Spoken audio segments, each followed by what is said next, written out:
এখেত এজন অসমীয়া হিন্দু, সনাতনী হিন্দু। এখেতক এই যি মানুহকেইজনে বন্দী কৰি ৰাখিছে, আপোনালোকে জানেনে কিহৰ কাৰণে বন্দী কৰি ৰাখিছে? এখেত না চুৰ কৰিছে, না ডকাইত কৰিছে, না কোনোবা ছোৱালী জকাইছে, একো কৰা নাই। কিন্তু তাৰ পিছতো তেখেতক সেনেকৈ বন্দী কৰি ৰাখিছে। আৰু বন্দী কোনে কৰি ৰাখিছে গম পায়? আপোনাৰ মানে বিহাৰী হিন্দু, সিহঁতে যোনে জয় শ্ৰীৰাম শব্দটো কয়, সেই মানুহখিনি বন্দী কৰি ৰাখিছে। এইটো একচুৱেলি হ'ব লগা আছিলে, বহুত কেইদিন আগতে হ'ব লগা আছিলে, কিন্তু অলপ দেৰিকৈ হ'ল। মই আমাৰ অসমৰ অসমীয়া হিন্দুখিনিক কৈছোঁ, আমাৰ অসমত জয় শ্ৰীৰাম শব্দটো নতুনকৈ আহিছে, কিন্তু আমাৰ অসমত হৰি ৰাম ভগৱান মানে ডাইৰেক্টলি উঠাই গৈছিল, কিন্তু জয় শ্ৰীৰাম শব্দটো ডাইৰেক্ট মানে কোৱা নাছিলে। হৰি হৰি ৰাম ৰাম কৃষ্ণ কৃষ্ণ তেনেকুৱা শব্দ কৈছিল। কিন্তু এতিয়া বৰ্তমান এই বিহাৰী মানুহখিনি যেতিয়াৰ পৰা আমাৰ অসমত আছে, আপোনাৰ সিহঁতে জয় শ্ৰীৰাম ধ্বনিতে আৰু সেই শব্দখিনি সিহঁতে ইউজ কেনেকৈ কৰিছে আপোনালোকক মই কৈ আছোঁ। আপোনালোকে এই ভিডিঅ'টোত চাইছেনে? সিহঁতে কেনেকুৱা কৰি তাৰমানে আমাৰ অসমীয়াৰ ওপৰত এটেক কৰিছে, আৰু অসমীয়াৰ ওপৰত এটেক কৰি কিনে সিহঁতে কি কৈ আছে আপোনালোকে শুনিছেনে? সিহঁতে কৈ আছে কি, আপুনি একবাৰ ভালকে শুনিছে।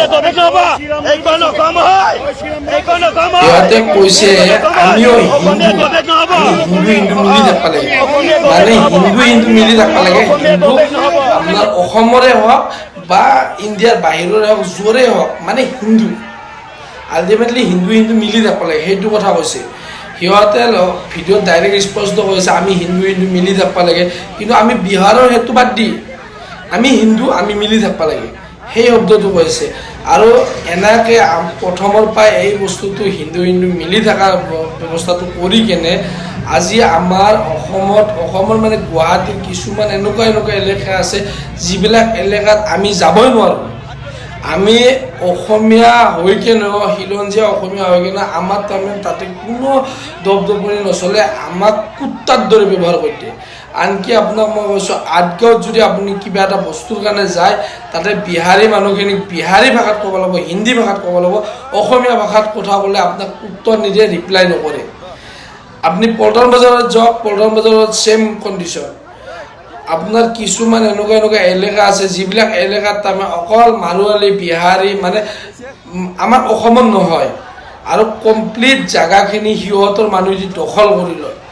তো এই বস্তুটো হৈছে কিহৰ কাৰণে জানেনে?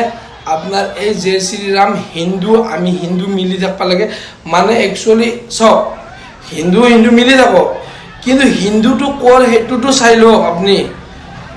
এজন আছে বিহাৰৰ হিন্দু, এজন অসমৰ হিন্দু, আপোনালোকে মিলি থাকক, পিছত আপোনালোকে মাৰক, সেইটো চিষ্টেমে চলিছে বৰ্তমান। প্ৰথমত আমি হিন্দু হিন্দু মিলি থাকিব লাগে, বাকী মানে মুছলমান ভাগাও মিয়া ভাগাও, সেইটো চিষ্টেম চলিছিলে। কিন্তু এতিয়া যাই কোনে কাৰ ওপৰত এটেক কৰিছে? আজি আমাৰ অসমীয়াৰ ওপৰত, অসমীয়া মুছলিমৰ ওপৰত এটেক কৰা নাই, সিহঁতে হিন্দুৰ ওপৰত এটেক কৰিছে। তাতে থকা মানুহখিনি হিন্দু, আৰু সিহঁতে বিহাৰী হিন্দু লগ লাগি অসমীয়া হিন্দুক এনেকৈ ৰাস্তাত বগাৰাই মাৰিছে, আপোনালোকে ভিডিঅ'ত চাওক। তো এইটো বস্তু একচুৱেলি আমাৰ অসমীয়া হিন্দুখিনিৰ কাৰণে মই এই ভিডিঅ'টো বনাইছোঁ। আপোনালোকে চাওক, অসমীয়া হৈ থাকক, অসমীয়া মুছলিম, অসমীয়া হিন্দু মিলি থাকক, কথা নাই। আমাৰ অসমখন আমি অসমীয়াই চলাব লাগিব। কিন্তু বেলেগ এটা মানে হেৰিৰ জেগাত, আজি বিহাৰত যাই কিনে আপোনালোকে কিবা এটা কৰিব পাৰিব নেকি? বিহাৰত ক'তে নোৱাৰে।